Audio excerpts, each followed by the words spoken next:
اور دوسری چیز یہ کہ بچوں کی روٹی کی فکر اور بچوں کے فیوچر کی فکر بعد میں کریں، اس سے پہلے بچوں کے دین اور بچوں کی آخرت کی فکر کریں۔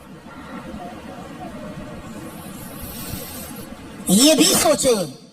کہ بچہ بڑا ہو گیا تو کہاں سے کھائے گا، بے شک سوچیں، لیکن اس سے پہلے یہ سوچیں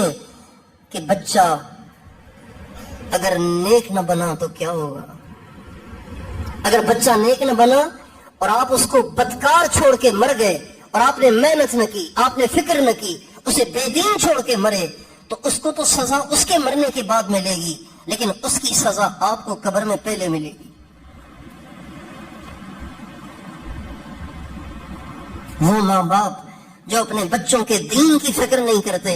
اپنے بچوں کو نیک بنانے کی کوشش نہیں کرتے، اپنے بچوں کو اللہ اور اس کے نبی سے، قرآن سے اور سنت سے جوڑنے کے لیے محنت اور کوشش نہیں کرتے، ایسے ماں باپ کو ان کی قبروں میں جانے کے بعد سزا ملے گی، کیونکہ ذمہ داری نہیں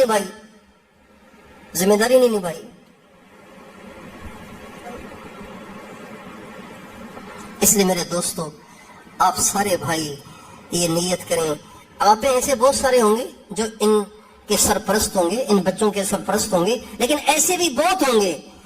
کہ جن کے بچے ابھی یہاں نہیں آئے، ان کے بچے ابھی گلیاں ناپ رہے ہیں، ان کے بچے بھی بائکوں پہ بھاگ رہے ہیں، ان کے بچے ابھی باہر تھڑوں پہ بیٹھ کے 2 بجے تک فیس بک دیکھتے ہیں، اجتماعی طور پہ بیٹھ کے اللہ کو ناراض کرتے ہیں۔ ایسے بہت سے ہوں گے۔ توبہ کریں، اللہ سے معافی مانگیں، اور بچے ہمارے پاس امانت ہیں، اس امانت کو صحیح طرح سے ادا کرنے کی کوشش کریں، یعنی کہ ان کو دین کے ساتھ جوڑیں، اللہ کے ساتھ جوڑیں، ان کو نیک بنائیں، ان کو ٹائم دیں۔